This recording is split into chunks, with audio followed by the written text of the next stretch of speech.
Code में कभी नहीं स्टार्ट करेंगे, कोड में अभी क्या नहीं कोई बात कोऑर्डिनेटर इसके स्टार्ट ही करें कि दोनों पार्ट को मिक्स करें। ठीक है, हाँ कोड की क्लास देते हैं, दूसरी क्लास खत्म करें। यस ऑसम यस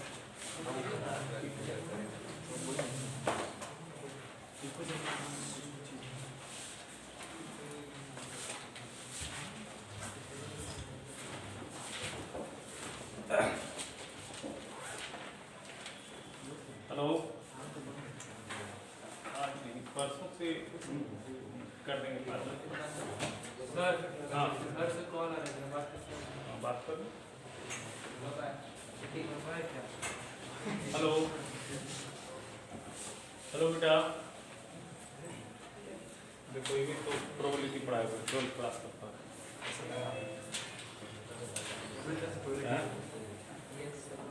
प्रोबेबिलिटी है 12th का, उसी में पढ़ा समझ में नहीं आएगा ना। देखिए बेटा, आज हम लोग स्टार्ट करेंगे प्रोबेबिलिटी। ठीक है, कोऑर्डिनेट स्टार्ट करेंगे, रेगुलर क्लास करेंगे आप। ठीक है, रेगुलर क्लास करेंगे। कल के दिन इस टाइम में खाली रहते हो क्या तुम लोग?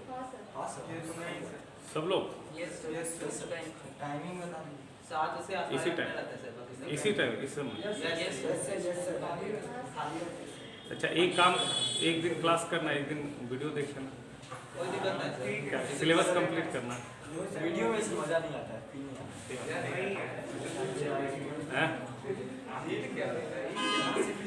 आया देखो, कल वाला भी वैसे बात कर लेते हैं, क्या है कि फिर चेंज अगर मान लेते 3:30 बजे भी करते हैं तो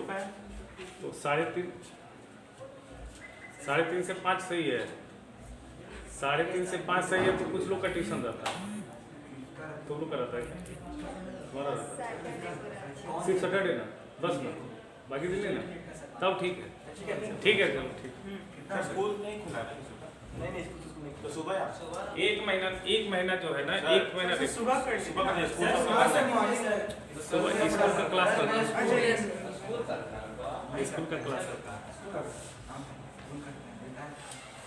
हाँ ठीक है, 1-2 दिन रुको ना, 1-2 दिन 12th वाली खत्म हो रहा है, 1-2 दिन रुको ना। एक्चुअली देखो इस वक्त हम लोग को बहुत लेट से टाइम नहीं मिला ना, कम टाइम मिला ना, बहुत कम टाइम मिला, और वो टाइम मिला रिड्यूस सिलेबस पढ़ाने के लिए। लेकिन हम लोग पढ़ा रहे हैं, थॉरली पढ़ा रहे हैं ना। बायनोमियल तुम्हारे नई सिलेबस में, लेकिन पढ़ाए ऐसा कुछ नहीं। पीएनसी में सब कुछ पढ़ाए, पीएनसी में बस खाली यही है अकाउंटिंग प्रिंसिपल, बाकी कुछ नहीं था। इस बार का सिलेबस बहुत छोटा हो गया, और इतना ही नहीं है, तुम ये निश्चिंत रहो, देखो ये निश्चिंत रहो, तुमको इतना ही नहीं है, यही नहीं है। अभी पीएनसी में बहुत कुछ पढ़ना है, परमुटेशन कॉम्बिनेशन में भी, कॉम्प्लेक्स नंबर में बहुत कुछ, लेकिन जितना पढ़ा दी वो भी बहुत ज़्यादा है। लेकिन अभी और कुछ हम पढ़ाएंगे, बट अभी हम क्या है ना, अभी हम नहीं पढ़ा सकते हैं। जब हम आपका 12th जब पढ़ाएंगे ना, तो संडे हम एक एक्स्ट्रा क्लास लगाएंगे, उसमें यही सब हम पढ़ाएंगे, डीप वाली पार्ट जिनको करना होगा, क्योंकि सारे बच्चे वो नहीं करते हैं। बहुत डेप्थ में जो क्लास होता है वो नहीं बच्चे सारे करते हैं। अब जेई के लिए सिर्फ नहीं पढ़ना चाहता, ठीक है, तो जिनको ज़रूरत होगा हम लगाएंगे क्लास, उसमें अपना करेंगे। ठीक है, क्योंकि देखो 6 महीना में कैसे पॉसिबल है बताओ, 6 महीना में 12-15 महीना का सिलेबस उतना डेप्थ में जाके कैसे पढ़ा सकते हैं? उधर पढ़ा नहीं दिया तो इधर गड़बड़ा जाएगा। जैसे अभी तुम्हारा परमुटेशन कॉम्बिनेशन में, ऐसा हम तुमको अधर में नहीं बोल रहे हैं, मतलब ऐसा नहीं कि तुमको बोल देंगे कि हाँ सारा पढ़ा दिया, कहाँ पढ़ाया। फिर तुमको देखो ये सब ग्रुप फॉर्मेशन है, डिस्ट्रीब्यूशन था, डिवीजन डिस्ट्रीब्यूशन था, ग्रुप फॉर्मेशन था, डीअरेंजमेंट था, ये सब अगर पढ़ाने लगते पीएनसी में तो ये सब पार्ट नहीं हो पाता। बाइनोमियल में भी बहुत सारा पार्ट है जो सीरीज से कनेक्टेड सवाल रहता है, वो नहीं बता पाए, बुक में भी आपका नहीं है, समझ रहे हो? तो वो सब है, बहुत सिलेबस है। आईआईटी का सिलेबस अलग है, 11th में आईआईटी का सिलेबस और 11th के स्कूलिंग का सिलेबस में डिफरेंस है बहुत ज़्यादा, थोड़ा बहुत नहीं, बहुत ज़्यादा डिफरेंस है, 60-40 का डिफरेंस है। 60% ही पढ़ाया आईआईटी का सिलेबस, लेकिन 12th में थॉरोली है। 12th के सिलेबस और जेई का सिलेबस सेम है, लेकिन 11th में टॉपिक तो सारा दे ही दिया है, बट टॉपिक में पार्ट जो है घटा दिया है, क्योंकि 11th है ना, 11th में थोड़ा सा बेस नहीं रहता बच्चे लोग का। 12th में भी बच्चे समझदार हो जाते हैं, और 12th में भी ऐसे भी हम लोग इस बार हम लोग सोचे हैं बड़ा दूसरे ढंग से पढ़ाएंगे। 12th में जो है आपका जैसे 3 दिन क्लास रहेगा रेगुलर, एक दिन, मतलब जो बच्चा बोर्ड के लिए सिर्फ पढ़ेगा, फाउंडेशन के लिए पढ़ेगा, वो 3 दिन क्लास करेगा, और जो बच्चा 4 दिन IIT के लिए तैयारी करेगा वो 4 दिन पढ़ेगा। ये समझ लो, बोर्ड फाउंडेशन जो सिर्फ करेगा वो 3 दिन के लिए पढ़ेगा, जो IIT का तैयारी करेगा वो 4 दिन पढ़ेगा। फी बोर्ड वाला का 2000 कम रहेगा और IIT वाले लोग का 2000 ज़्यादा रहेगा, बस यही अंतर रहेगा, ठीक है। और दोनों का कार्ड भी अलग अलग बनेगा। उससे क्या होगा, जैसे 3 दिन मतलब RD शर्मा चलेगा NCERT, और चौथा दिन जो चलेगा वो NCERT RD शर्मा नहीं, वो हमारी मर्जी से, हमको जो मन होगा हम पढ़ाएंगे। हम अपने मन से भी हम पढ़ाने लगते हैं आपको तो दिक्कत हो जाती है, ठीक है। 90% बच्चे को क्या होता है, दिक्कत होता है। फिर वो मतलब उसमें सिर्फ वो डेप्थ में चले जाएंगे ज़्यादा। और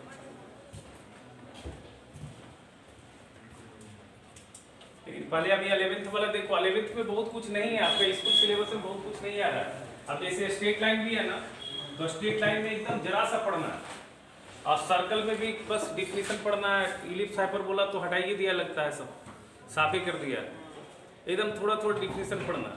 तो वो पढ़ाने रहे तो हम 5 दिन में ख़त्म कर देंगे, ठीक है। अभी बोलोगे तो वो पढ़ाना तो 5 दिन में, लेकिन वो सीख नहीं पाओगे ना, कुछ भी नहीं। पढ़ाना नहीं पढ़ाना बेकार है, समझ रहे हो कि नहीं। वो पढ़ना और नहीं पढ़ना जो है एकदम बेकार है। कोई काम करें, हाँ भाई हम थॉरली पढ़ा रहे हैं और तुमको पढ़ाएंगे भी, अभी छुटकारा भी नहीं देंगे। थॉरली जैसे पढ़ा रहे हैं उसी पढ़ाएंगे, और तुम शांत साथ हो ना तुम। बस हमको 2 साल का हम तुम्हारे पास टारगेट दिए ना, 2 साल में हम सब कुछ पढ़ा देंगे। 2 साल का सिलेबस है, जून में जुलाई में स्टार्ट करवाते हो और जनवरी में ख़त्म करवा दो, कैसे होगा? पॉसिबल नहीं है ना, कौन कर देगा। और 1 घंटा टाइम, वो भी सप्ताह में 3 दिन, 6 दिन पढ़ाए तब। चलो ठीक है, आज अभी हम लोग देखो, हम कल रेगुलर जब कर देंगे ना तो कॉर्डिनेट ज्योमेट्री रेगुलर करेंगे, सबके साथ कर लेंगे, ठीक है। मिक्स करके पढ़ाएंगे, बड़ा वाइटल टॉपिक है ये सब, छोटा छोटा टॉपिक है, निकल जाएगा। प्रोबेबिलिटी पढ़ा देंगे तब बच जाएगा स्टैट। स्टैट एक क्लास में समाप्त हो जाएगा, स्टैट में बहुत कुछ नहीं है, समझ रहे हो। और लिमिट्स डेरिवेटिव कर ही रहे हैं संडे, वो निकल जाएगा, तो बच जाएगा सिर्फ कॉर्डिनेट ज्योमेट्री। स्कूल का कॉर्डिनेट ज्योमेट्री पढ़ाने के लिए 5-7 क्लास चाहिए, लेकिन पूरा डेप्थ में पढ़ाने के लिए 3 महीना चाहिए,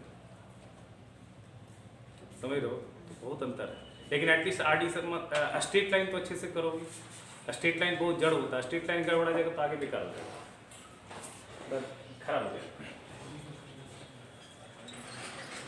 चलो देखो, लिखो प्रोबेबिलिटी, लिखो। एक प्रोबेबिलिटी हमको लगता है तुम बचपन से पढ़ते आ रहा है। परमुटेशन कॉम्बिनेशन बनाया होना ठीक से, RD शर्मा बनाया होना ठीक से, क्यों भी नहीं बनाया? हाँ तो फिर बनेगा आराम से, कोई दिक्कत नहीं।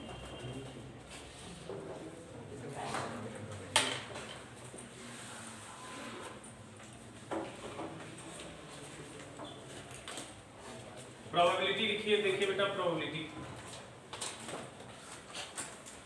एकदम हम बेसिक से बता रहे हैं, ठीक है। आप क्या पढ़े नहीं पढ़े उससे मतलब नहीं, सारे डिफिनेशन एक बार हम रिवाइज करा देते हैं, ठीक है। देखिए आपके बुक में जो है ना, सिलेबस में 4 एक्सरसाइज है। पहली एक्सरसाइज जो 10th में आप पढ़े वो सिंपल स्पेस क्रिएट करना है। पूरा जितना भी सवाल है वो सारा सिंपल स्पेस से क्रिएटेड है, मतलब आपको सिंपल स्पेस लिखना है। दूसरी एक्सरसाइज में क्या है, इवेंट से रिलेटेड है, म्यूचुअली एक्सक्लूसिव एग्जॉस्टिव क्या होता है उससे रिलेटेड है। तीसरा एक्सरसाइज जो है परमुटेशन कॉम्बिनेशन बेस्ड सवाल है, any by n is favourable by total number of cases, जो प्रोबेबिलिटी का डेफिनेशन है। और चौथा एक्सरसाइज है एडिशन थ्योरम ऑफ प्रोबेबिलिटी, जो आपके लिए इंपॉर्टेंट है, जो स्कूल में हटा दिया, ठीक है। यही 4 है, तो अभी तो तुरंत हो जाएगा, इसमें कोई दिक्कत नहीं है। चलो लिखो, सबसे पहले यहाँ से हम लोग देखते हैं रैंडम एक्सपेरिमेंट। रैंडम एक्सपेरिमेंट तो सबको पता होगा क्या होता है बेटा। रैंडम एक्सपेरिमेंट क्या होता है बताओगे, सब लोग बताओ। रैंडम एक्सपेरिमेंट मतलब वैसा एक्सपेरिमेंट जिसके आउटकम्स आप डिफाइन नहीं कर सकते, मतलब प्रिडिक्ट नहीं कर सकते इन एडवांस। मतलब जैसे आपने क्वाइन को फेंका, तो क्वाइन को फेंका तो आप गारंटेड नहीं बोल सकते हैं कि हेड ही आएगा या टेल ही आएगा, वो कुछ भी आ सकता है। आप नहीं प्रिडिक्ट कर सकते हैं कि अभी हेड ही आएगा, किस्मत है तो हेड आ जाएगा, ठीक है, बट वो एडवांस में आप प्रिडिक्ट नहीं कर सकते। तो लिखिए an experiment whose outcome not predicted in advance, an experiment whose outcomes not predicted in advance. An experiment not predicted in advance. Not predicted in advance.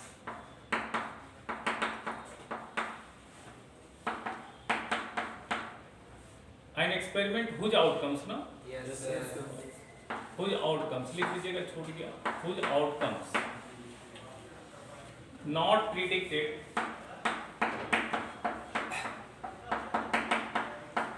in advance. Advance में आप नहीं कह सकते हैं कि इसका आउटकम्स यही आने वाला, ठीक है। इसको बोलते हैं रैंडम एक्सपेरिमेंट। जैसे टॉसिंग ए क्वाइन, टॉसिंग ए क्वाइन, ठीक है, थ्रोइंग ए डाइस, एग्जाम्पल लिख लीजिए।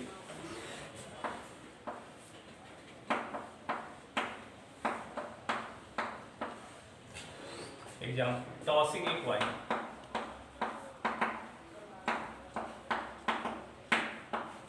टॉसिंग ए क्वाइन। दूसरा है क्या, throwing a dice, throwing a dice, आपने कोई डाइस फेंका। इसके बाद होता है रैंडम एक्सपेरिमेंट में एक होता है सैंपल स्पेस। तो पहली एक्सरसाइज तो पूरी सैंपल स्पेस चाहिए, आप एकदम आराम से आधे घंटे में पूरी एक्सरसाइज बना सकते हैं, सैंपल स्पेस। और आप सैंपल स्पेस डिस्क्राइब करने के लिए जरूर सीख जाइएगा। आरडी शर्मा का अगर हर एक सवाल बना लीजिएगा ना, तो आप डिस्क्राइब करने के लिए जरूर सीख जाइएगा सैंपल स्पेस।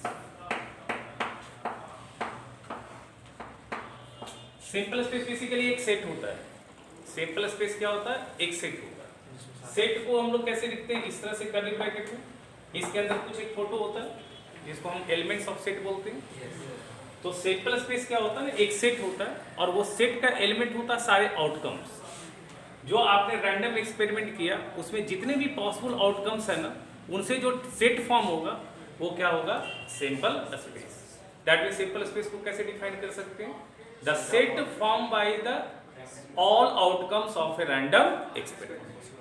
समझ में आ रहा बात क्या, the set form by all outcomes of A random experiment, ठीक है।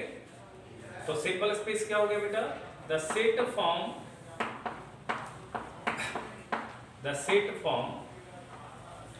by the set formed by all outcomes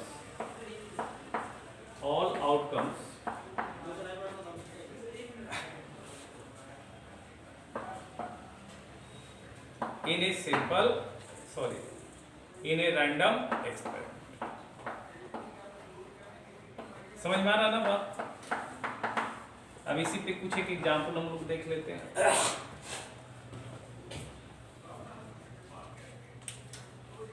सुनना क्या बोल रहा है, सिंपल स्पेस को जनरली डिनोट करते हैं एस से। It is generally denoted as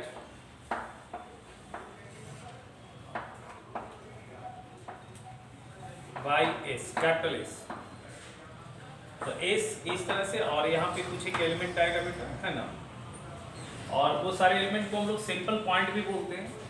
जो सारे आउटकम्स आते हैं उसको हम लोग क्या बोलते हैं, सैंपल पॉइंट्स भी बोलते हैं, ठीक है।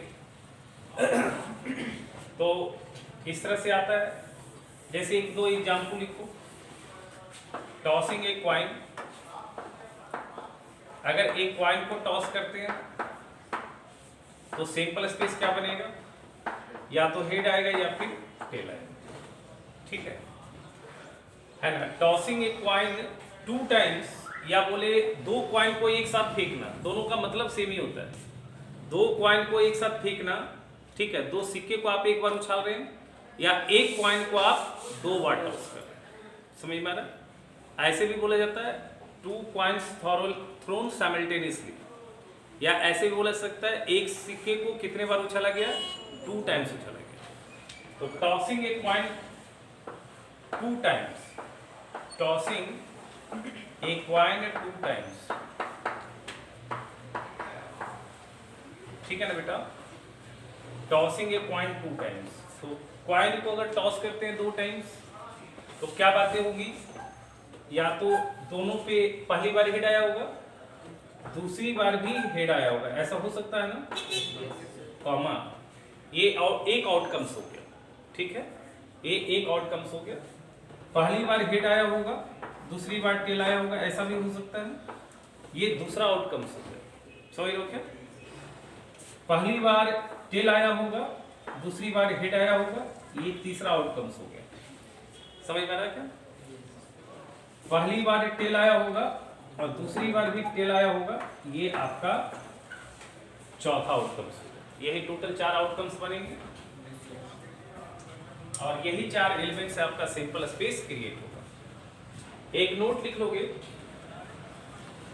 number of elements in simple space, number of elements in a simple space when throwing a coin n times, number of elements in a simple space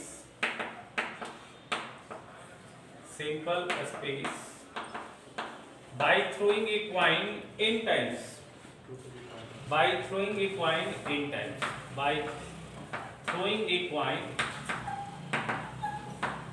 n times। ये याद रखिएगा तो आपका काम हो जाएगा आराम से 2 के पावर n, 2 के पावर n। ऐसे दिख रहा है आपको, एक कॉइन को एक बार फेंका तो 2 आ रहा है, दैट इज 2 के पावर 1। एक कॉइन को आपने 2 बार फेंका तो यहाँ पे 4 एलिमेंट आ रहा है, तो 2 स्क्वायर 4। 3 बार फेंकेंगे तो आ जाएगा कितना? 2 पे और 3 8। 4 बार फेंकेंगे तो आ जाएगा 2 पे पावर 4 16। 5 बार फेंकेंगे तो क्या? 32 आ जाएगा। अच्छा, अगर ये सब लिखने आ जाए तो लिख पाइए?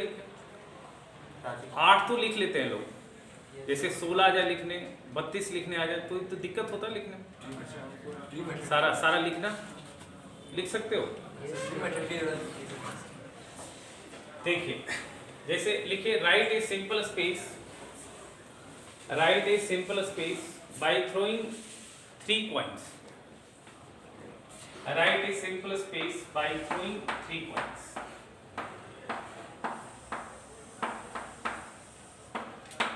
By throwing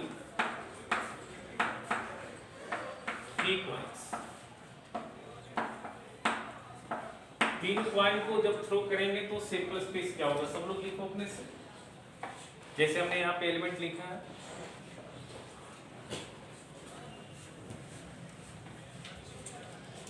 सब लोग लिखो, 8 एलिमेंट होगा, 8 लिखो तो तुम लोग सब लोग।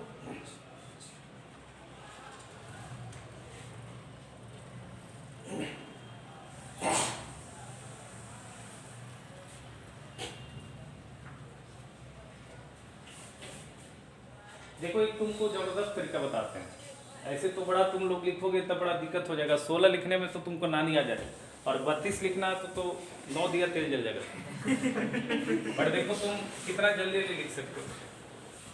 सुनना, इतना तो समझ में आ रहा है। एक कॉइन को n बार टॉस करते हैं तो आउटपुट कितना होता है टोटल? 2 पे पावर n। तो अगर एक कॉइन को 3 बार टॉस करेंगे तो 8 आउटकम्स आएगा। अब उसको क्या करो ना, सुनना ध्यान से, सुनो। 8 का बंटवारा कर दो, 8 का आधा कर दो, 4।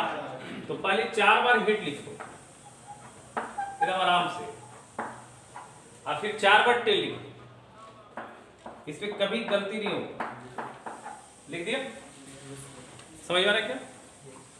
अब उसके बाद क्या करना, 4 का आधा करो, 2। तो 2 बार हेड लिखो, 2 बार टेल। पहले 2 हेड फिर टेल 2, फिर 2 हेड फिर 2 टेल, इस तरह से।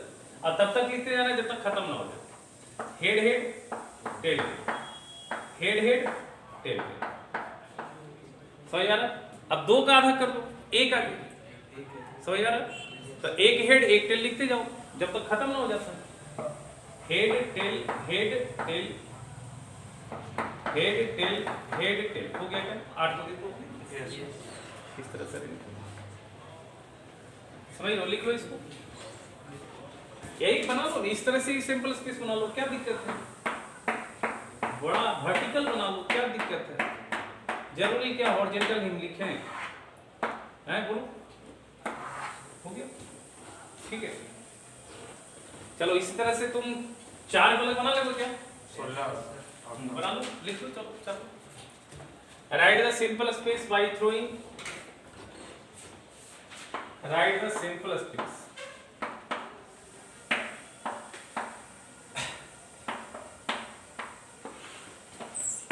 by throwing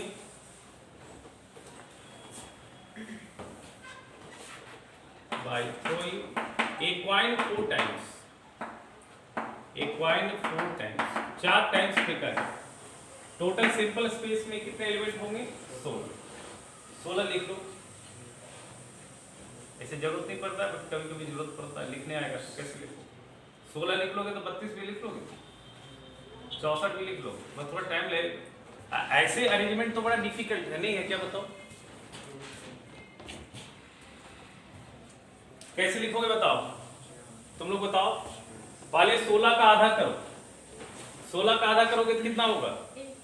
8। तो पहले 8 हेड लिख दो।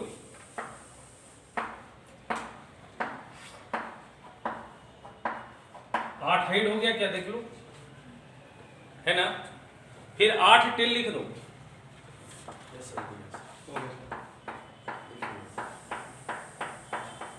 देख लो है क्या 8 को? 2 2 4 2 6 2 8। अब 8 का आधा कर दो 4। अब 4 लगातार हेड लिखो, 4 लगातार टेल लिखो। हेड हेड हेड हेड, 4 हो गया। Tail tail tail tail, head head head head, tail tail tail tail, इस तरह। समझ में आ रहा है क्या? अब 4 का आधा कर दो 2, है ना। तो 2 हेड लिख दो, 2 टेल लिख दो। Head head tail tail, head head tail tail, head head tail tail, head head tail tail. अब बताओ क्या होगा? एक एक लिखो। एक हेड टेल, एक हेड टेल, एक हेड टेल। कर सकते हो? बताओ किस तरह से। जल्दी लिखा जा रहा है कि नहीं? बताओ, गलती तो नहीं होगा इसमें कभी? इस तरीके से लिखेंगे गलत तो नहीं होगा कभी। समझ में आ रहा है क्या? आप 32 भी लिख सकते हैं, 64 भी लिख सकते हैं, घर पे बैठ के लिखते रहिए। ठीक है, चलो डाइस वाली बात करते हैं। अच्छा, ये भी लिख लेना, number of elements in sample space when throwing a dice n times. क्या हो जाएगा? 6 पावर n। ये सब याद रखना, नंबर ऑफ एलिमेंट्स। और 2 ही को याद रखना, डाइस और क्या? कॉइन। इसके अलावा तो सवाल ही नहीं होता। डाइस कॉइन के अलावा सवाल क्या होता है? कार्ड। हाँ, प्लेइंग कार्ड्स, उसके बारे में थोड़ा देख लेते। ऐसे वो हमको आता नहीं है, कार्ड समझ में नहीं आता, कार्ड पहचानते ही नहीं है। इजी है वो। उसमें किसको स्पेड बोलता है, किसको क्लब बोलता है। कार्ड वाला सवाल भी हम छोड़ देते हैं, बताते भी नहीं, एक को भी बताते। कार्ड वाला बना लेता है बच्चा। ये जानते नहीं क्या स्पेड किसको, क्लब किसको, डायमंड बोलते, याद ही नहीं रहता हमको। देखे ही नहीं आज तक। नंबर ऑफ एलिमेंट्स, नहीं खेलते तो ठीक था। Number of elements in a simple space. Card वाला सवाल में नहीं बनाते हैं। अब पूछोगे तो बता देंगे, ऐसा नहीं है, तुम ही पूछ के बता देंगे। Number of elements in a simple space when throwing. नाम ही नहीं याद आता, हिंदी में याद आता है। चिड़िया, ईटा, काला पान, हर्ट, मुन्ना, नल्ला, गुलाम, बीबी, बेगम, ये याद रहता है। तो फिर क्या आता है? जैक कार्ड है, फेस कार्ड है। फेस कार्ड जिसमें फुटबॉल बना जाता है, तो 12 को होता है अंदाज, 12 गुना। Number of elements in sample space throwing a dice n times. क्या हो जाएगा बताओ? 60 पावर। इसमें एक जो है ना, थ्रोइंग 2 डाइस वाली कुछ रिजल्ट हम बता रहे हैं, बड़ा इंपॉर्टेंट है, याद रखिएगा। ठीक है, लेकिन write the simple space by throwing 2 dice. Write the simple space by throwing 2 dice. 2 dice को फेंकने के बाद सिंपल स्पेस क्या बनेगा? ये तो बहुत ही आसान है, तो लिख लोगे आप। एक को फिक्स रखना, पहला को, और दूसरे को चेंज करते जाना। तो 1 1 आ जाएगा, 1 2 आ जाएगा, 1 3 आ जाएगा, 36 आएगा ना, 1 4 आ जाएगा, 1 5 आ जाएगा, 1 6 आ जाएगा। सामने सामने लिखना, ठीक है। अभी थोड़ा बड़ा अच्छा रिजल्ट भी बनाते जाएंगे। 2 1 लिख लेना, 2 2 लिख लेना, 2 3 लिख लेना, 2 4 लिख लेना, 2 5 लिख लेना, 2 6 लिख लेना, 3 1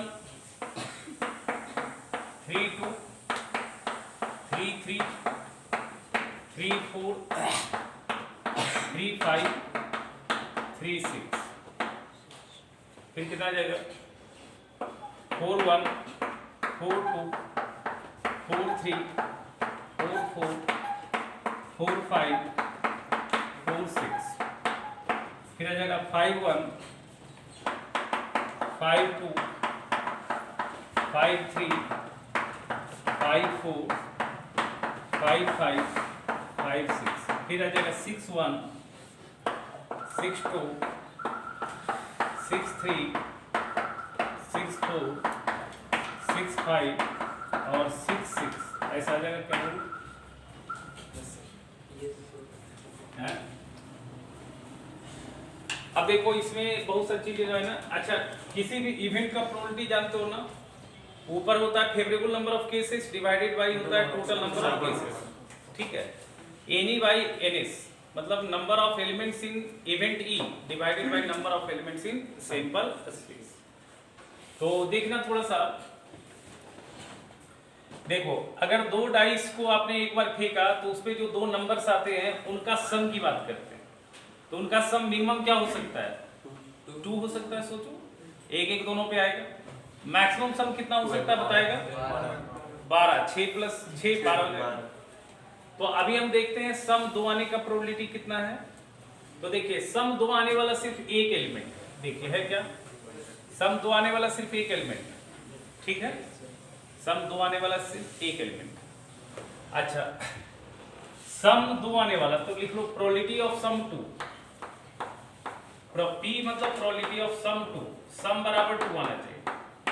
तो दोनों डाइस पे जो आया है नंबर उसका सम 2 आना चाहिए। तो ऐसा एक ही इवेंट है ना फेवरेबल केस, एक ही ऐसा है ना, एक ही ऐसा सिचुएशन है जो फेवरेबल केस है। तो ये आ जाएगा 1 और डिवाइडेड बाय टोटल केसेस क्या है 36। अब देखो क्या है ना, इस 2 को जोड़ोगे तो 3 आ जाएगा, 2 1 और 1 2 से 3 आएगा, बस 2 ही आएगा।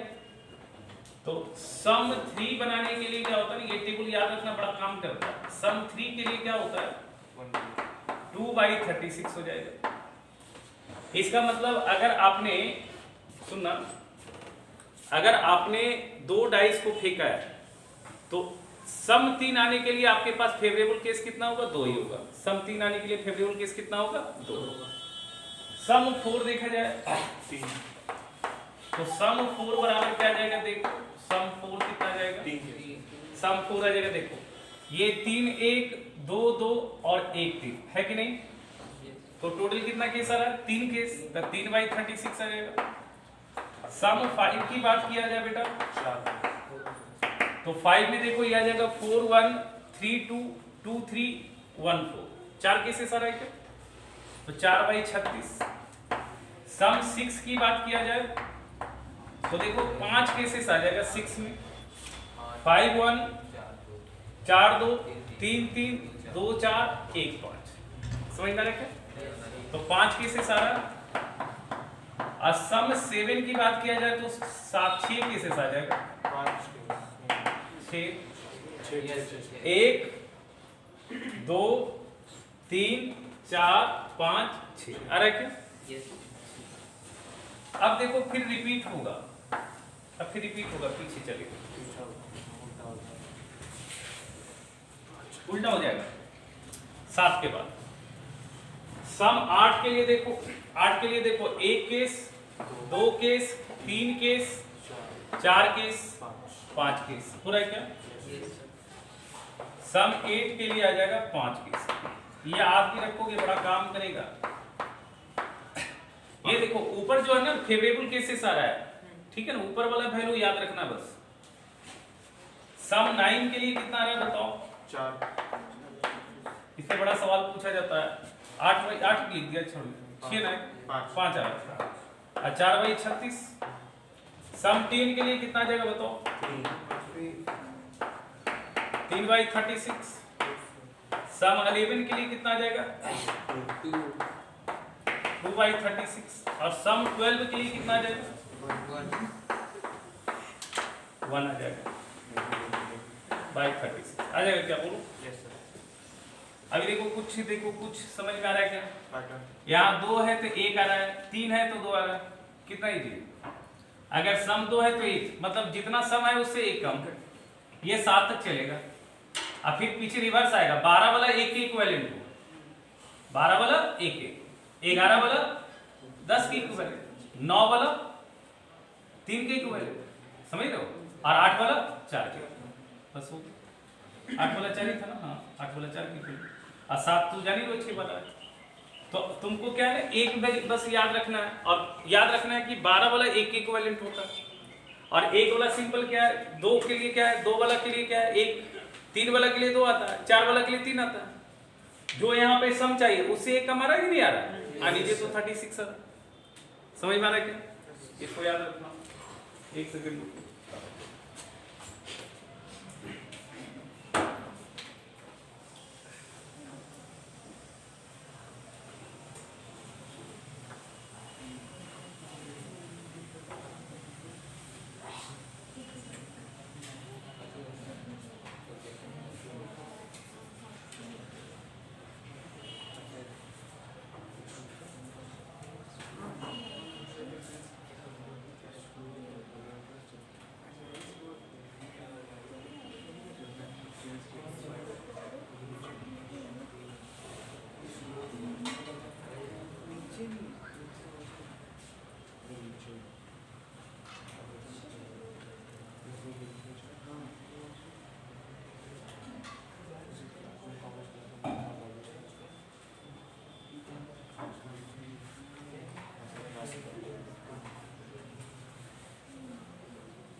चलो ठीक है, देखो यहाँ तक समझ गया क्या? अब देखो इसमें अगला जो है ना, इवेंट के बारे में बात करते हैं। तो सिंपल स्पेस में जितने भी आप पॉइंट, सिंपल पॉइंट लिखते हैं ना, मतलब जो भी आप एलिमेंट लिखते हो वो हर एक एलिमेंट क्या है, एक इवेंट है। जैसे ये क्या है, 2 का आना, ये भी क्या है 2 आना है, सम 2 आना एक क्या है इवेंट। ये 3 क्या है, सम 3 आना क्या है एक इवेंट। तो देखो इवेंट बेसिकली क्या होगा बताओ, इसमें जो भी एलिमेंट है वो सिंपल स्पेस के अंदर तो होगा ही। क्या हो गया बाबू, क्या हो गया? नहीं सर, वो है कि शायद 11, 8 से 8, 9 और 11 का एग्जामिनेशन नहीं होगा। अच्छा, तो खुश हो गया क्या? खंड हाँ, एग्जाम नहीं होगा? प्रपोजल है अभी। सही बात है, पेपर में आया तो कौन एग्जाम देना चाहेगा? जस्ट सही बात है। और बात का तो पार्टी तो क्या कहानी खराब कर दिया। अभी पक्का नहीं है, अभी कैसे नहीं बच्चा पढ़ना चाह रहा है, अभी तो और नहीं पढ़ेगा। अभी उस पर डिस्कशन और आज फिर परसों ठाकुर सर बोल रहे थे ना कि ऑफलाइन ही करेंगे, मतलब आए हुए थे बोल रहे थे ऑफलाइन ही होगा किसी सब में तो करवा देंगे। चलो तो ऑनलाइन बोल रहा है तो बच्चा खुश है कि चलो बेटा तू ऐसे भी 80 में 80 आई है। ऑफलाइन आएगा तुम ना सोचना ऑफलाइन। चलो ठीक है, देख इवेंट क्या होता है, देखो इवेंट क्या होता है।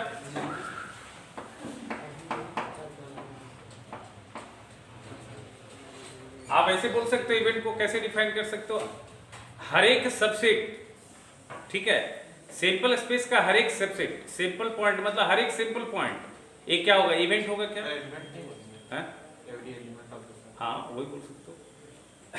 लिख लो, डिफाइन कर लो किताब में जैसे दिया हो। कितना है? देखो इवेंट क्या होता है, ठीक है। अभी तो बोला ना तुमको, मतलब जितना भी एलिमेंट आप लिख रहे हो हर एक क्या है, इवेंट। तो वो हर एक इवेंट जो है वो किसके अंदर आ रहा है बताओ, एस के अंदर आ रहा है। अगर किसी सेट से अगर और सारे एलिमेंट निकाल रहे हो तो हर एक एलिमेंट क्या है, उस सेट से, उस हर एक एलिमेंट से जो सेट क्रिएट करोगे वो सबसेट होगा या नहीं होगा? सबसेट समझते हो ना। ए सबसेट है बी का, तो कैसे लिखते हैं, ए का एलिमेंट अगर हमारे को दिया हुआ है और हमको सबसेट लिखना है, मान लिया ए लिखा हुआ है 1 2 3, तो इसका सबसेट तो तुम लिखते हो ना, एक तो 5 लिखते हो, एक 1 लिखते हो, एक 2 लिखते हो, एक 3 लिखते हो। समझ में आ रहा है क्या? समझ में आ रहा है क्या? फिर 1 2 लिखते हो, 1 3 लिखते हो बेटा, फिर 2 3 लिखते हो, और फिर 1 2 3 लिखते हो। क्या लिखते हो कि नहीं? अब ये हर एक आइटम क्या है, एक इवेंट है। अगर आपका ये सिंपल स्पेस है, मान लेते हैं ये आपका सिंपल स्पेस, ये अगर आपका क्या है सिंपल स्पेस, तो हर एक आइटम ये क्या है, एक इवेंट है। हर एक आइटम क्या है, इवेंट। ये भी एक इवेंट है, ठीक है। इम्पॉसिबल इवेंट जिसको बोलते हैं, जिसको हम लोग क्या बोलते हैं, इम्पॉसिबल इवेंट, जिसका प्रोबेबिलिटी 0। इम्पॉसिबल इवेंट मतलब क्या हुआ ना, इम्पॉसिबल इवेंट मतलब आपने डाई फेंका, पूछा 9 आने का प्रोबेबिलिटी, तो कैसे 9 आएगा, इसको हम लोग बोलते हैं इम्पॉसिबल इवेंट। तो 5 की बात होगी तो इम्पॉसिबल इवेंट है, ठीक है। ये सिंगलटन इवेंट है, एक एलिमेंट वाला ये सब, ठीक है। इस तरह से ये तो एक से ज्यादा एलिमेंट वाला, तो ये हर एक आइटम क्या है, एक इवेंट है। इसका मतलब every subset of a simple space is an क्या, इवेंट। तो लिख लो, डिफाइन कर लो। सर लेकिन पॉसिबल इवेंट है वो तो सैंपल स्पेस में नहीं आता ना, तो 5 तो हर एक सेट का सबसेट लिखते हैं कि नहीं, यस, ठीक है। इसलिए तो उसका प्रोबेबिलिटी 0 आता है। अगर सिंपल स्पेस का कोई एलिमेंट का निकालेंगे तो उसका प्रोबेबिलिटी तो 0 नहीं आएगा, उसके बाहर जो एलिमेंट होगा उसी का प्रोबेबिलिटी 0 आएगा। इम्पॉसिबल इवेंट इसी को बोलते हैं। तो लिखो, एवरी सबसेट ऑफ ए, लिखो every subset of the simple space is called an event. Every subset of simple space is called an event. इसमें बहुत तरह का इवेंट की बात नहीं है, समझ लो ना। इस तरह में ज्यादा इवेंट का नहीं समझना। इसमें 2 इवेंट बड़ा इंपॉर्टेंट होता है, ठीक है। कंपाउंड इवेंट एक समझ लो, ठीक है। और एक होता है सर्टेन इवेंट। इम्पॉसिबल इवेंट समझ ही रहे हो। कंपाउंड इवेंट का मतलब क्या होता है, लिखो कंपाउंड इवेंट क्या होता है। एंड इवेंट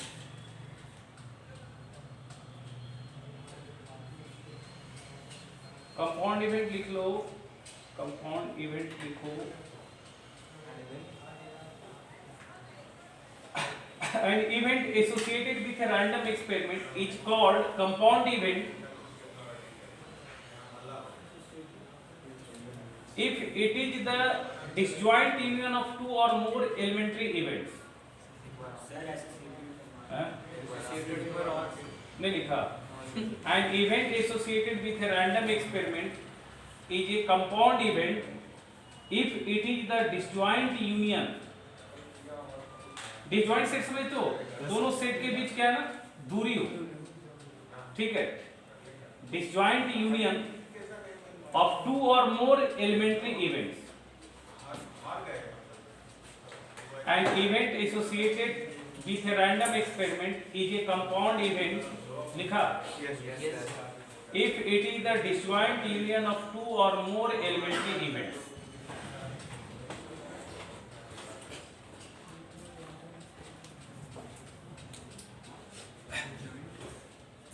ये सब फर्जी है सब, ठीक है। सब का कोई मतलब नहीं बनता है। तुम ये समझो, ये इंपॉर्टेंट है, इसको समझो।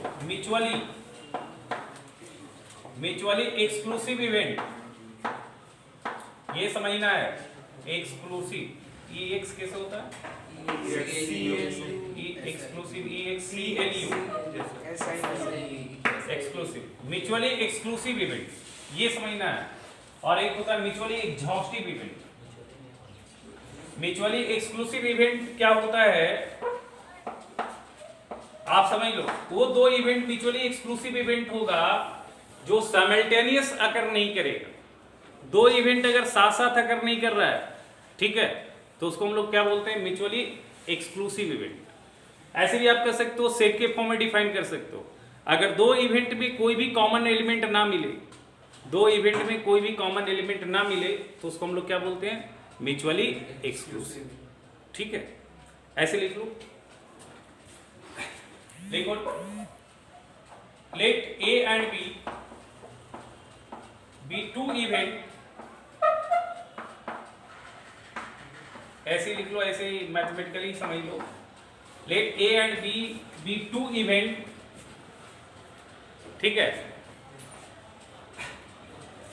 एंड ए इंटरसेक्शन बी बराबर 5, then A and B is called mutually exclusive event. Let A and B be two event and A intersection B बराबर 5, then A and B is called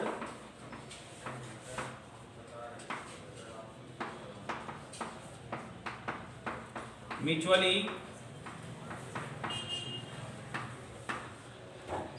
क्या बोलते हैं इसको, exclusive, mutually exclusive.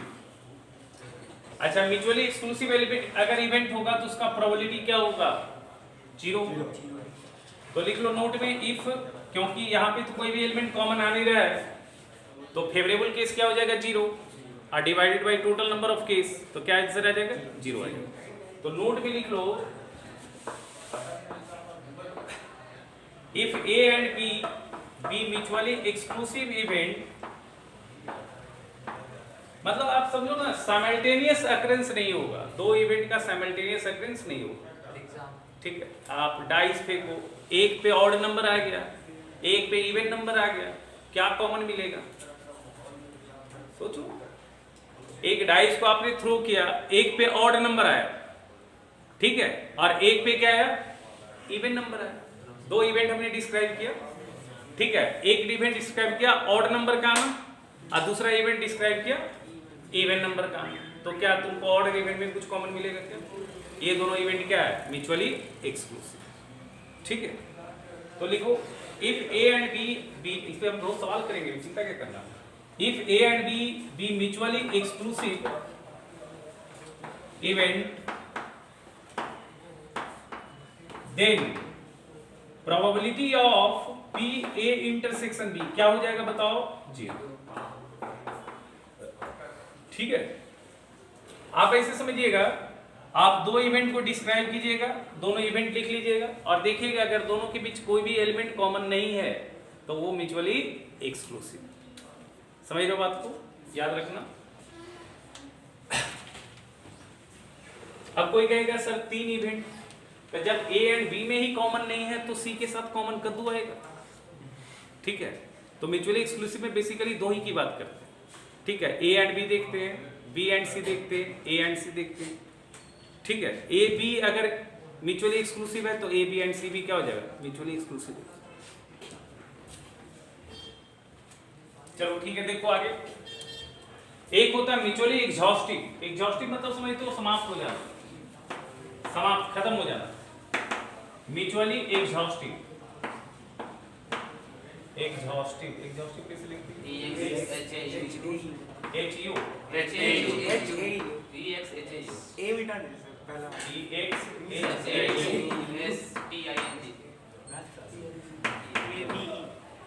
Exhaustive ऐसे होता है। ठीक है, लिखो म्यूचुअली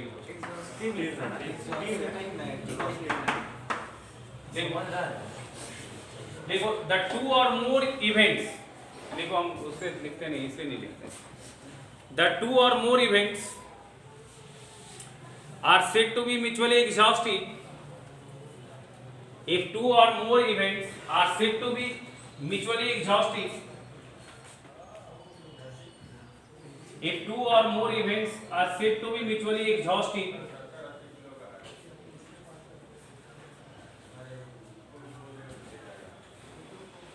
लिखा, if two or more events are said to be क्या, mutually exhaustive if their union is equal to simple space, if there union is equal to simple space. जैसे देखो, आपने एक डाई को थ्रो किया, एक डाई को थ्रो किया, तो क्या आएगा? सिंपल स्पेस 1 2 3 4 5 6 आएगा क्या? बोलो। ए इवेंट लिखा, इवेंट गेटिंग ऑड नंबर, तो 1 3 5 आएगा क्या? बी लिखा, इवेंट गेटिंग इवन नंबर, 2 4 6 आएगा क्या? बोलो। अब देखो यहाँ पे ए यूनियन बी क्या आ रहा है? 1 2 3 4 5 6 आ रहा है क्या? बोलो बोलो। तो यहाँ पे 5 6 आ रहा है, तो इसका मतलब ए यूनियन बी बराबर क्या आ रहा है? सिंपल स्पेस आ रहा है क्या? यानी कि यहाँ पे ए और बी क्या है? Mutually exhaustive. अच्छा, ये म्यूचुअली एक्सक्लूसिव भी है, तो म्यूचुअली एक्सक्लूसिव एंड एग्जॉस्टिव दोनों हो गया। एक्सक्लूसिव के लिए इंटरसेक्शन पार्ट फाई आना चाहिए, एग्जॉस्टिव के लिए सारा के यूनियन पार्ट सिंपल स्पेस। समझ रहे हो ना? एक्सक्लूसिव के लिए याद रखना इंटरसेक्शन पार्ट क्या होना चाहिए? फाई। डिसजॉइंट सेट होना चाहिए, उस तरह का इवेंट होना चाहिए, ऐसे और ऐसे। ठीक है, ये म्यूचुअली एक्सक्लूसिव है। और अगर यूनियन पार्ट सिंपल स्पेस के बराबर तो एग्जॉस्टिव, और दोनों कंडीशन फुलफिल होने लगे तो म्यूचुअली एक्सक्लूसिव एंड एग्जॉस्टिव। समझ लो? अच्छा, अगर म्यूचुअली एग्जॉस्टिव इवेंट है तो म्यूचुअली एग्जॉस्टिव इवेंट का प्रोबेबिलिटी क्या होता है? 1 हो जाएगा, सिंपल स्पेस का प्रोबेबिलिटी। ठीक है, तो लिख लो नोट में, if A and B are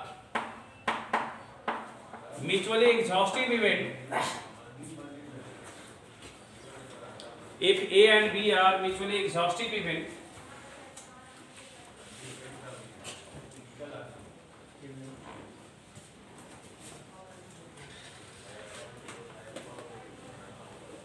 if A and B are mutually exhaustive event, ठीक है,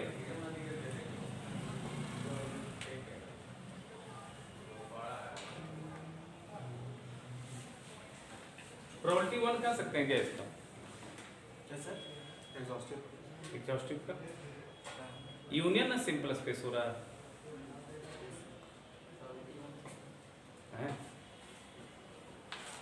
यूनियन ना सिंपल स्पेस के बराबर हो रहा है, तो सबका प्रोबेबिलिटी का सम ना होगा 1, सबका सम होगा ना। ठीक है, ए यूनियन बी थोड़ी होगा। चलो हटाओ इसको। चलो देखो, लिखो क्वेश्चन, क्वेश्चन लिखो थोड़ा। अच्छा, क्वेश्चन के पहले थोड़ा सा कुछ सिंबल समझो, सिंबल जो सेट में हम लोग यूज करेंगे, ये सब इवेंट में आना चाहिए। देखो, अगर कोई हम इवेंट ए लिखते हैं तो इसको ए को पढ़ते हैं event A occurs, event A occurs, इस तरह से लिखा हुआ है तो इवेंट ए अकर कर रहा है, इवेंट ए अकर कर रहा है। ठीक है, ए कॉम्प्लीमेंट अगर लिखा तो ए नॉट अकर, ए नॉट अकर।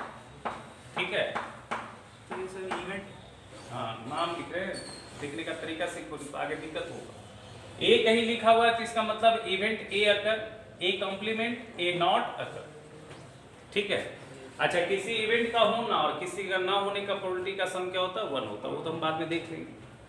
अच्छा, अगर हमने लिखा ए यूनियन बी तो इसका मतलब होता है एटलीस्ट ए और बी, एटलीस्ट इवेंट ए और बी। ठीक है, at least one of the event, at least जब वर्ड आ जाएगा याद रखना, एटलीस्ट जब वर्ड आ जाएगा तो यूनियन चलेगा। अगर मान लेते हैं 3 इवेंट है ए बी सी और बोला at least one of A B C, तो A union B union C, उसका सिंबल क्या होगा? A union B union C. अगर 2 इवेंट है ए और बी तो एटलीस्ट ए और बी का मतलब हो गया A union B, at least A B और सी का मतलब क्या हो गया? ए यूनियन बी यूनियन सी।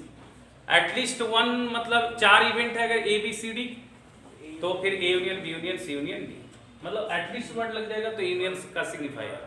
तो ए यूनियन बी मतलब हो गया एटलीस्ट 1 ऑफ ए और बी। ठीक है,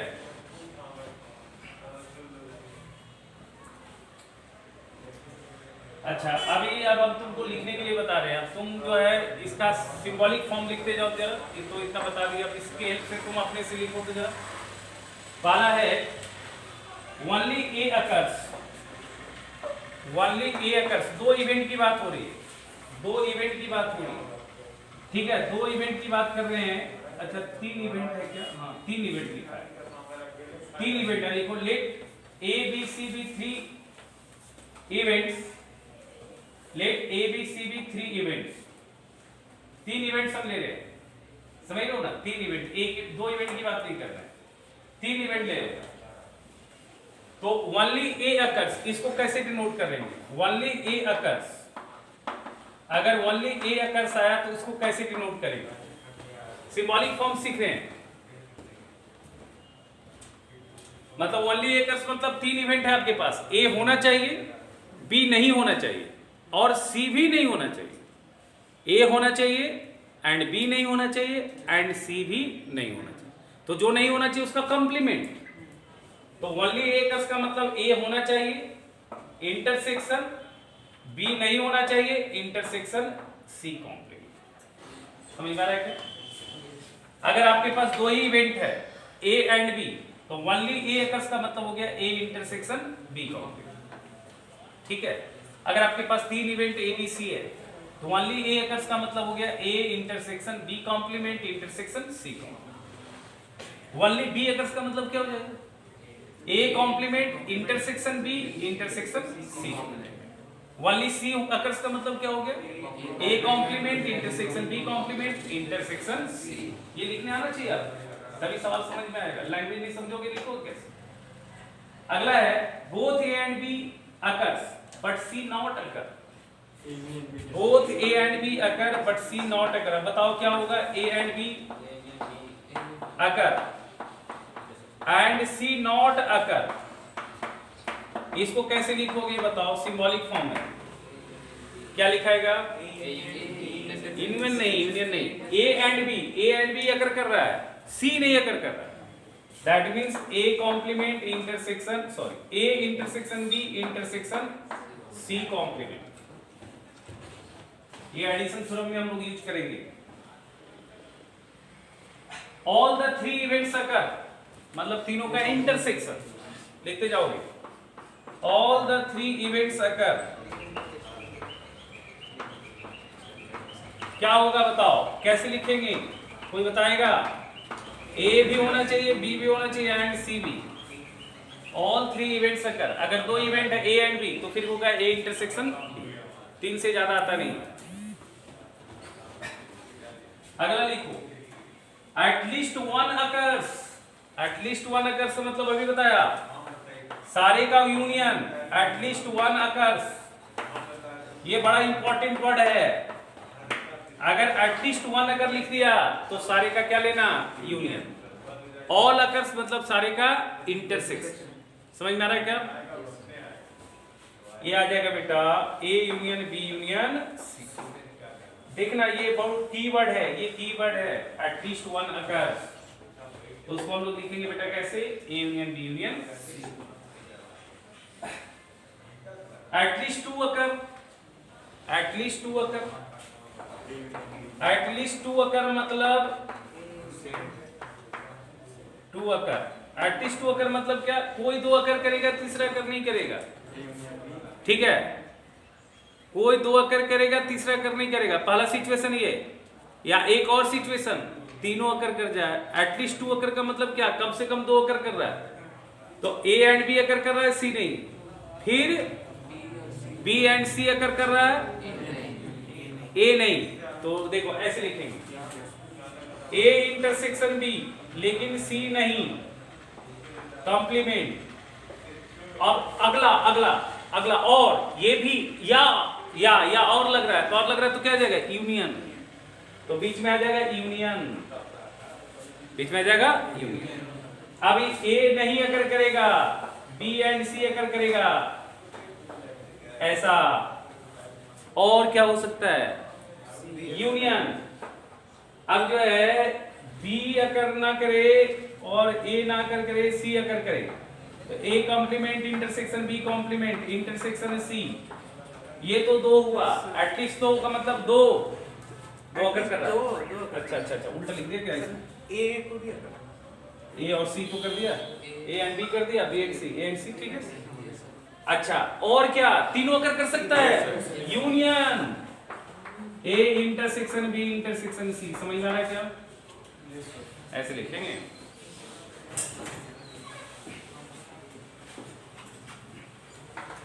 लास्ट में सर सी को भी करा रहे हैं क्या?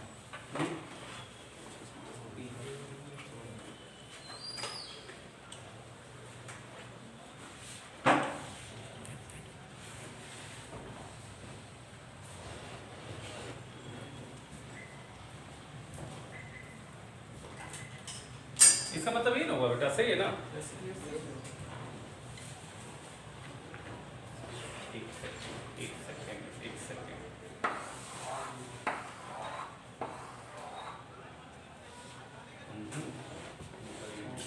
ये गलत आया है। सर लास्ट जो लिखे हैं सर ए इंटरसेक्शन बी नहीं ठीक है, ये इसमें कॉम्प्लीमेंट नहीं आएगा। एटलीस्ट 2 अकर का मतलब सी के बारे में नहीं बोला है, इसलिए कॉम्प्लीमेंट नहीं लगेगा। सर सिर्फ ए क्या कि ये इसमें क्या हो जाएगा, ये वाला हिस्सा आ जाएगा, ये हिस्सा, समझ रहे हो? इसका मतलब ये हिस्सा हो गया ना। इसमें सी अकर के बारे में नहीं लिखा है, एटलीस्ट 2 अकर लिखा है, लेकिन सी के बारे में नहीं बोला है। तो 3 फिर ए। हाँ तो ये सब हटा दो, इसको काटो, ये गलत हो गया, ठीक है। सी के बारे में नहीं बोला, एटलीस्ट 2 अकर। तो सर सिर्फ ये ए इंटरसेक्शन बी के 3। हाँ हाँ सुधार लो गलत हो गया। एटलीस्ट 2 अकर मतलब सी के बारे में नहीं बोला है, तो ए इंटरसेक्शन बी लिखना है ना, ए इंटरसेक्शन बी यूनियन। अगला हो सकता है B union B intersection C, union A intersection C. तो ये गलत हो जाएगा, ये तो यही हिस्सा रहा, ये पूरा हिस्सा बोल, ठीक है। यही सब लैंग्वेज नहीं समझोगे तो गड़बड़ आ जाएगा, क्वेश्चन ही गलत हो जाएगा। अब प्लस और union A intersection B intersection C, सुधार लेना बेटा, ठीक है। गलत हो गया था तो कैसे देख लिया, जल्दी हो जाता। चलो अगला लिखो, लिखे sir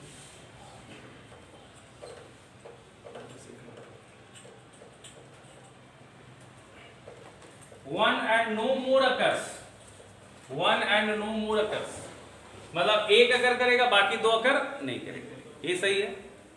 1 and no more occurs, बाकी के बारे में ही बोला है। यहाँ पे क्या है ना, एटलीस्ट 2 अकर का मतलब 2 के बारे में बोला है, तीसरा के बारे में बोला ही नहीं, समझ लो, इसलिए तीसरा नहीं लिए, इसलिए ए एंड बी लिए, बी एंड सी लिए, ए एंड सी लिए। अच्छा क्या बोल रहा है, eight 1 and more no more occur, 1 and no more occur, no more occur क्या हो जाएगा बताओ, क्या लिखा जाएगा इसका? 1 and no more occur sir मतलब एक होगा बाकी 2 नहीं होगा, तो फिर इसी तरह यूनियन चलेगा। ये लिखाएगा ना क्या, A intersection B complement intersection C complement, ऐसा होगा क्या? सही है, यस सर। सही है। यूनियन अगर बी होगा ए और सी नहीं होगा, ठीक है, और सी नहीं होगा। अगला भी क्या होगा, यूनियन ए भी नहीं होगा, बी भी नहीं होगा, सी होगा, ये होगा, ठीक है। 1 and no more occur, 1 and no more, बड़ा बड़ा समझना पड़ेगा।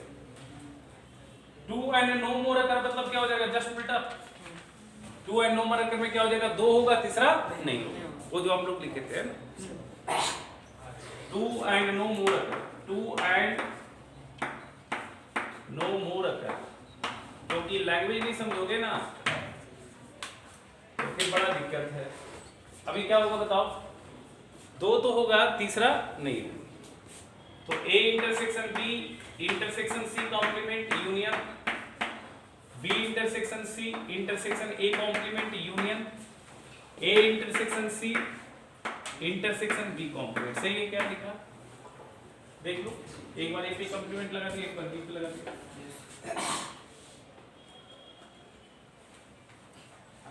ठीक है। अगला है ननकस। ननकस मतलब ना तो ए ना तो बी ना तो सी, ये बड़ा पूछता है, बड़ा इंपॉर्टेंट होता है ये ननकस। ये सबको हम सेट थ्योरी से डायग्राम से समझाएंगे, चिंता नहीं करो। जब इसका फार्मूला बनाएंगे ना, सबका फार्मूला बना लेंगे, बिन डायग्राम से बताएंगे। ये हम खाली अभी लिखने के लिए सीख रहे हैं। जैसे कि क्वेश्चन में अगर ऐसा आया वर्ड एटलीस्ट 2 अकर, तो मीनिंग समझ में आना चाहिए क्या हो रहा है, तभी तो हिसाब से बनाओगे सवाल। अभी देखो कंफ्यूजन हो गया, एटलीस्ट 1 अगर बोला, तीसरे के बारे में नहीं बोला है, तो सिर्फ 2 का इंटरसेक्शन चलेगा। और जब एक से ज्यादा केसेस आएगा तो बीच में यूनियन आ जाएगा। यहाँ 3 केसेस है, ठीक है, एटलीस्ट 1 अगर, तो ये तब का यूनियन चला। ऑल द 3 इवेंट्स अकर्स, मतलब तब का इंटरसेक्शन चला, समझ लो ना। और अगर एक से ज्यादा सिचुएशन आ जाता है तो आप बीच में क्या डालते जाएंगे, यूनियन। अच्छा क्या है ना, अगला क्या था बताओ, no none occurs. None occurs मतलब कोई भी अगर नहीं कर रहा, नन अकर्स मतलब क्या हो गया, A complement intersection B complement intersection C complement. ये बड़ा इंपॉर्टेंट होता है, बराबर पूछता है। नॉट मोर देन 2 अकर्स, इसका मतलब क्या हो गया, नॉट मोर देन 2 अकर्स, 2 से ज्यादा नहीं। एक तो या 2 से ज्यादा नहीं, तो इसका मतलब 1 या 2 है ना। नॉट मोर देन 2 अकर्स मतलब 1 या 2, 1 हो सकता है, एक 2 वाला भी केस लेना होगा, तो 1 वाला 3 केस आ जाएगा।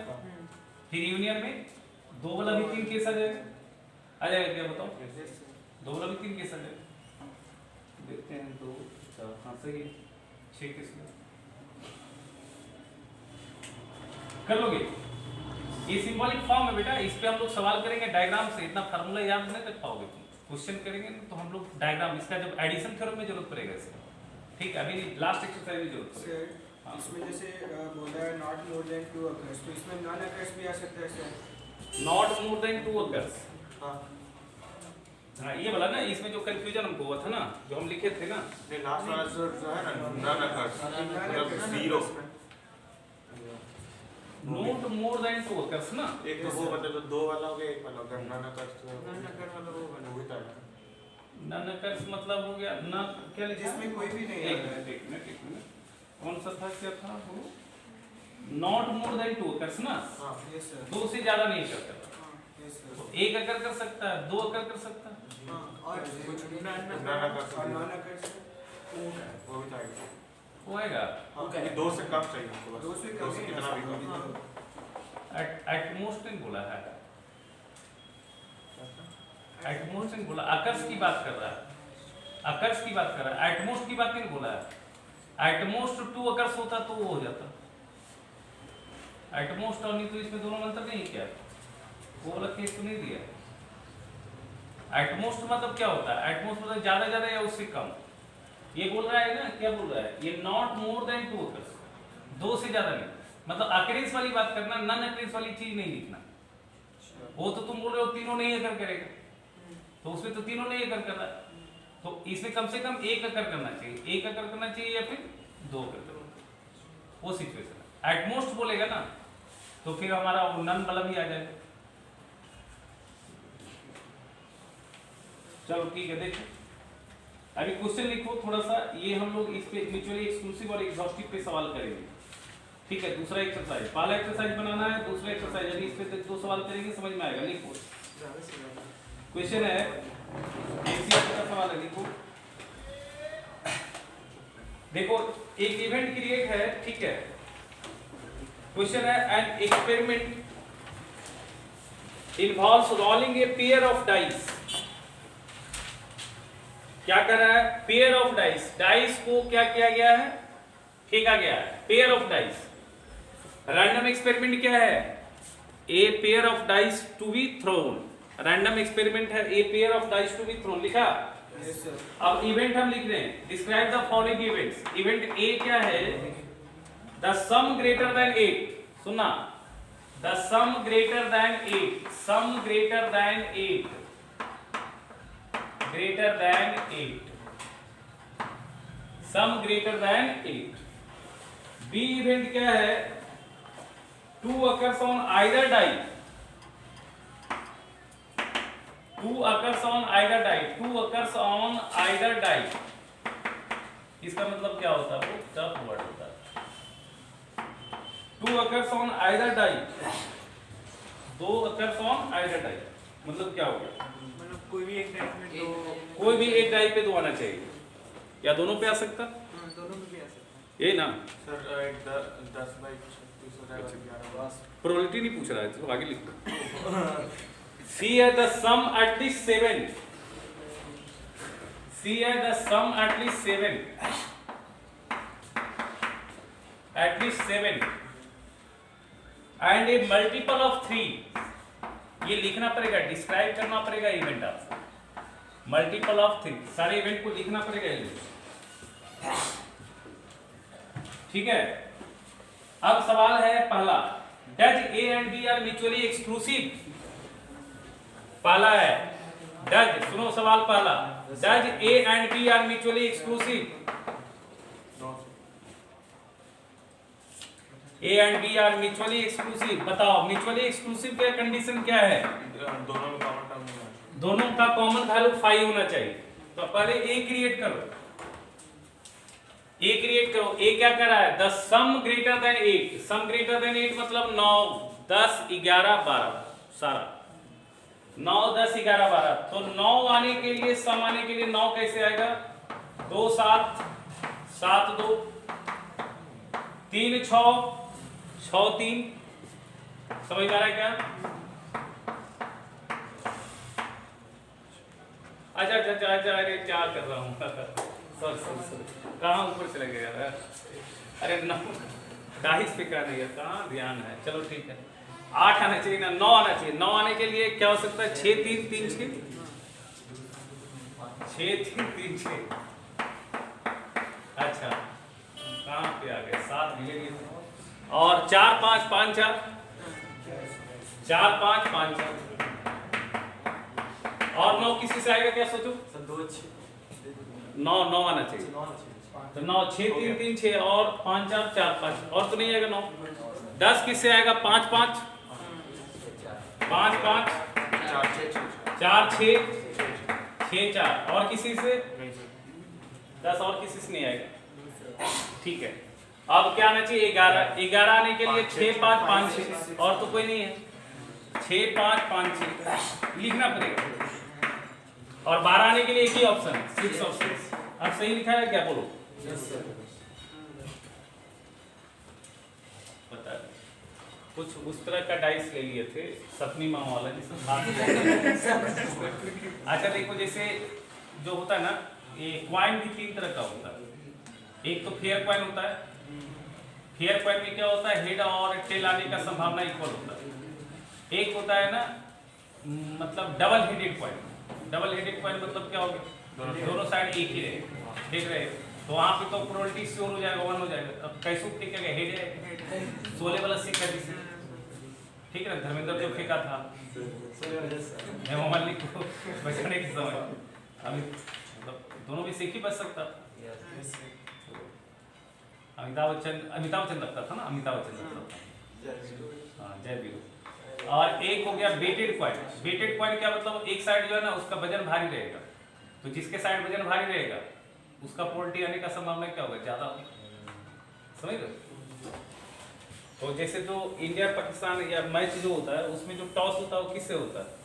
वेटेड डाइस, वेटेड कॉइन से नहीं होता है, किससे होता है? फेयर कॉइन से। नहीं तो फिर गड़बड़ हो जाएगा। अच्छा चलो ठीक है, आगे लिखना ना बी। बी देखो, बी क्या कर रहा है? 2 अकर्स ऑन आइदर डाई। तो पहला डाई पे 2 रख लेते हैं, तो 2 अकर्स ऑन आइदर डाई, तो 2 1 तो आएगा ही, 2 2 भी आएगा, 2 3 भी आएगा, 2 4 आ जाएगा। पहला पे 2 फिक्स कर दिया, 2 5 और 2 6। समझ में आ रहा है क्या? ठीक है, और भी आ सकता है 2 दूसरे पे आ जाए, तो 1 2 2 2 तो मैंने लिख लिया, 3 2 4 2 5 2 और 6 2। क्या ऐसा लिखा है? बोलो। अब चेक करो, ये दोनों एक्सक्लूसिव होने के लिए क्या कंडीशन है? ए और बी को एक्सक्लूसिव होने के लिए इंटरसेक्शन 5 आना चाहिए, कोई भी आइटम कॉमन नहीं आना चाहिए। अभी तुम देखो कॉमन क्या देखना है, ऐसे भी देखना है। इसमें इसका सम 3 आ रहा है, 4 आ रहा है, 5 आ रहा है, 6 आ रहा है, 7 आ रहा है, 8 आ रहा है, हमको 9 से ज्यादा चाहिए। इसमें तो एक का भी 9 से 9 नहीं आएगा, क्या आएगा? सबका सम क्या आएगा? 8 या 8 से कम आएगा। तो बिना अथी किए भी आप सोच सकते थे। बट लिख लेने से ज्यादा क्लियर है। तो बताओ क्या होगा, ए इंटरसेक्शन बी क्या होगा 5 होगा, क्योंकि सम तो पहले 9 देखो, सम तो 9 बनेगा 10 बनेगा तब ना कॉमन मिलेगा कुछ। अच्छा दूसरा सवाल है इसमें, does B and C mutually exclusive, does B and C mutually exclusive. अब सी निकालना पड़ेगा तुमको। सी क्या कर रहा है, sum at least 7 and multiple of 3, sum at least 7, कम से कम 7 होना चाहिए। तो 7 भी होना चाहिए, 8 भी होना चाहिए, 9 भी, 10 भी, 11 भी और 12। ठीक है, और आपको क्या होना चाहिए, मल्टीपल भी होना चाहिए। तो मल्टीपल तो 7 का देख लेंगे इसमें से। 7 का मल्टीपल में जैसे क्या होगा, 7 का मल्टीपल में क्या होगा, 7 का मल्टीपल 3 का मल्टीपल, 3 का मल्टीपल, 3 का मल्टीपल, 3 का मल्टीपल 9 पे भी आ जाएगा और 8 में तो नहीं आएगा, 10 में भी नहीं आएगा, 11 में नहीं आएगा, 12 में आएगा। तो 12 में तो पहले लिख लो, 12 में मल्टीपल 3 का मल्टीपल ये आ जाएगा 1 और 1 आ जाएगा कितना, ये और ये आ जाएगा, बताओ, और ये भी आ जाएगा क्या, समझ में आ रहा है। तो पहले वो तो लिख लो, सी में क्या आ जाएगा 16 आ जाएगा, 3 6 आ जाएगा, मल्टीपल भी तो आना चाहिए ना, और सम कम से कम 7 आना चाहिए, मल्टीपल भी किसका आना चाहिए 3 का। तो 6 3 3 6 हो गया, और क्या हो गया 5 4 4 5 हैं, सर ऐड करके जो हाँ सम है, सम ना, सम एटलीस्ट 7 एंड मल्टीपल ऑफ 3, सम की बात हो रही है ना। ठीक है, एक वैल्यू कैसे कोई किसी का 3 का मल्टीपल लिखे, तो वो तो 3 6 इस तरह से होगा। ये बोल रहा है सम एटलीस्ट 7, सम होना चाहिए 7, और वो सम क्या होना चाहिए, मल्टीपल ऑफ 3 होना चाहिए। ठीक है, तो 5 4 4 5, और बताओ क्या है 4 5, और कौन बताओ, 4 5 6 6 होगा, 5 4 5 2 वाले दिया, 5 4 और 6 6, और पीछे भी देख लो, पीछे में देख लो, पीछे भी तो आएगा। ये तो हम 9 से देखे ना, 8 वाला में नहीं आएगा, 7 वाला में भी नहीं आएगा। सम 7 होगा तो 3 का मल्टीपल कैसे आएगा, सम 8 होगा तो 3 का मल्टीपल होगा नहीं, तो 7 8 वाला लिखने की जरूरत नहीं, यही तो होगा, यही होगा ना। बताओ, अब बताओ यहाँ पे क्या बोल रहा था क्वेश्चन, बताओ, B and C are mutually exclusive. तो B and C mutually exclusive है क्या, बी और सी में कॉमन है कुछ, क्या कॉमन नहीं है, क्योंकि इसमें 9 का मल्टीपल आएगा, ये सॉरी ये सम 9 से ज्यादा आएगा, इसमें सम जो भी आएगा 9 या 9 से ज्यादा, और बी में तो जिसका सम आएगा वो क्या होगा 8 या 8 से कम। तो बी इंटरसेक्शन सी बी क्या हो जाएगा 5 हो जाएगा, बी इंटरसेक्शन सी बी क्या हो गया 5। तो B and C mutually exclusive. अच्छा बताओ A and C mutually exclusive है क्या, A and C mutually exclusive है क्या, कॉमन दिख जाएगा, 5 क्योंकि सम ग्रेटर 8 में क्या हो जाएगा 9 वाला भी आ जाएगा, 9 वाला सी में दिख जाएगा, सब 11 वाला भी 12 वाला भी आ जाएगा, अरे आएगा ना, जो उसमें दिख जाएगा। तो ऐसे भी बिना सोचे भी बना सकते हो। तो A intersection not C not equal to 5, समझ में ना, ए एंड सी में कॉमन आइटम है, यानी कि A and C are not mutually exclusive. ठीक है सर, तो मतलब कॉमन के लिए सम देख रहे हैं कि वो जो है एलिमेंट वो देख रहे हैं? नहीं, कॉमन के लिए एलिमेंट देखते हैं, कॉमन के लिए तो एलिमेंट देखते हैं। और यहाँ पे बोला था सम एटलीस्ट 7 होना चाहिए, तो पेयर इस तरह से बनाना है कि इसका सम 7 हो और 3 का मल्टीपल भी हो सब, समझ रहे हो ना। ठीक है, तो पहला 2 एक्सरसाइज बनाओगे क्या, यस सर। बोलो बेटा। चलो अगले क्लास को एकदम समाप्ति कर देंगे, अगले क्लास समाप्ति हो जाएगी। पहला 2 एक्सरसाइज बनाना ही कीजिए, टाइमिंग देखते हैं बेस्ट करें।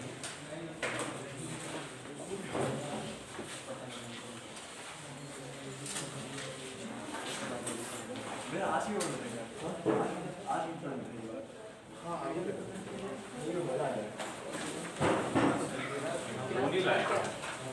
लोनी से देखो तुम बता रहे क्या बना, हाँ ये बता रहे।